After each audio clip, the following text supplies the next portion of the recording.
প্রিয় শিক্ষার্থীবৃন্দ, আজ আমি দেখাবো লো কোয়ালিটি ইমেজ থেকে হাই কোয়ালিটি কিভাবে করবেন। তো এইটিকে আমাকে ভিক্টর করতে হবে। এর জন্য তো এটি কিভাবে দ্রুত ভিক্টর করতে হয় সেটি আমি দেখাবো। তো শুরু করা যাক। প্রথমে আপনাকে এখান থেকে পেন্টুল ব্যবহার করতে হবে। পেন্টুল ব্যবহার করছি। আপনাকে এই জায়গায় যে কালারটি এটি সবগুলো অফ করে দিতে হবে। ঠিক আছে, অফ করে দিয়ে যে কোনো এক সাইড থেকে আপনি পেন্টুল শুরু করতে পারেন। আমি এখান থেকে শুরু করছি। এখান থেকে ক্লিক করে করে আমি সবগুলো আগে মার্ক করে নিব। দেখেন আমি সবগুলো আগে মার্ক করে নিচ্ছি। মার্ক করে দেখেন আমি এখান থেকে মার্ক করেছি। তো মার্ক করে ঠিক এই জায়গা থেকে আপনার অ্যাঙ্করে যেতে হবে। আমি মাউসটি ধরে রেখেছি চাপ দিয়ে। এখন আমাকে এই অ্যাঙ্করটি সিলেক্ট করে দিতে হবে। সিলেক্ট করে এখন আমাকে এইগুলো রাউন্ড শেপ দিতে হবে। এখান থেকে দেখেন আমি রাউন্ড দিচ্ছি, সবগুলো দিয়ে দিব রাউন্ড শেপ। আমি এখান থেকে সবগুলো দিচ্ছি রাউন্ড শেপ, একটার পর একটা। দেখেন ঠিক করে বসালেই হবে।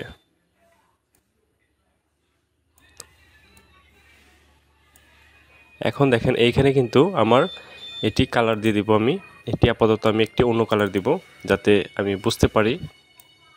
ওকে, এটি আমি কালার দিয়ে দিয়েছি।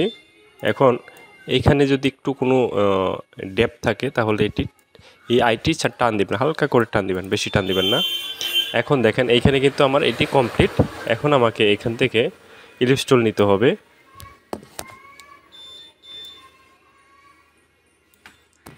দেখেন আমার ইলিপস টুল শেষ। এখন আমাকে এইখান থেকে ঠিক একই জায়গা থেকে পেন টুল আমি এখান থেকে সিলেক্ট করে আগে আমাকে কালারটি অফ করে দিতে হবে।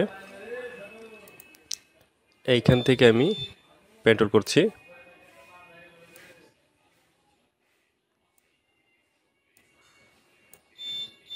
দেখেন পেন টুল করা হয়ে গেলে এখান থেকে আপনাকে কালার সিলেক্ট করে দিতে হবে এবং স্টকে এটি ঘুরিয়ে দিতে হবে। স্টক থেকে আপনাকে স্টক বাড়াতে হবে। স্টক বাড়াচ্ছি। আমার স্টক বাড়ানো হয়ে গেলে অবজেক্ট থেকে এক্সপান্ড করে দিবেন। এক্সপান্ড করে দিয়ে সবগুলো ধরে আপনাকে এখান থেকে ডিভাইড করে দিতে হবে। ডিভাইড করে দিয়ে সবগুলো একসাথে ধরে আপনাকে এখান থেকে সরাতে হবে। ঠিক আছে, আমি এখান থেকে সরিয়ে দিলাম। দেখেন এইখানে কিন্তু একটা স্পেস আছে। হ্যাঁ, এই যে এই বডির যে ইয়েটা, এখান থেকে আমি অফসেট পাথ করে দিচ্ছি 0.05। এখন আমি এটিকে কেটে দিব। তারপর অল্টার ধরে শেপ বিল্ডার সিলেক্ট করে এখান থেকে কেটে দেবো এইভাবে। দেখেন কাটা হয়ে গেল। এখন নিচের অংশটুকু কাটতে হবে আমাদের। এটি যেহেতু এইভাবে ঢুকেছে, এই অংশটুকু কাটতে হবে আমাদের। কিভাবে কাটতেছি আমি এখানে শিফটে ধরে এগুলো সিলেক্ট করে নিলাম। তারপর অল্টার ধরার আগে এখান থেকে শেপ বিল্ডার সিলেক্ট করতে হবে। তারপর এখান থেকে কেটে দিতে হবে। অল্টার ধরে কেটে দিচ্ছি। ওকে, দেখেন কাটা হয়ে গেলে এইটা এবং এই সবগুলো একসাথে ধরে, মানে ফিতাটা একসাথে ধরে এইখান থেকে ইউনাইটেড করে দিবেন এবং এইখান থেকে এই সবগুলো ধরে ইউনাইটেড করে দিবেন। ঠিক আছে, এখন আপনাকে এটি কালার চেঞ্জ করতে হবে। আমি কালার চেঞ্জ করে দিচ্ছি। এই ফিতাটাকেও আমাকে কালার চেঞ্জ করে দিতে হবে। এই যে এখানে এই মাথাটাকেও কালার চেঞ্জ করে দিতে হবে। ঠিক আছে, এখন দেখেন আমি এটি জুম আউট করছি।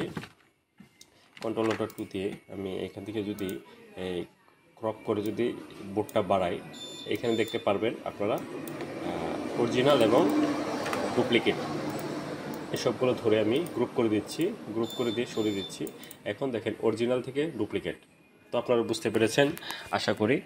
যদি ভিডিওটি ভালো লেগে থাকে অবশ্যই একটি লাইক দিয়ে শেয়ার করে দিবেন এবং আমার চ্যানেলে যারা নতুন তারা সাবস্ক্রাইব করে পাশে থাকা বেল আইকনটি বাজিয়ে দিবেন। ধন্যবাদ সবাইকে।